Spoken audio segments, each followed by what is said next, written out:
Mă simt bine pentru că știu că unii copii care se vor uita se vor bucura. Încă am evoluat foarte mult.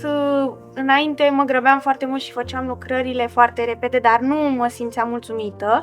Acum am învățat să am mai multă răbdare.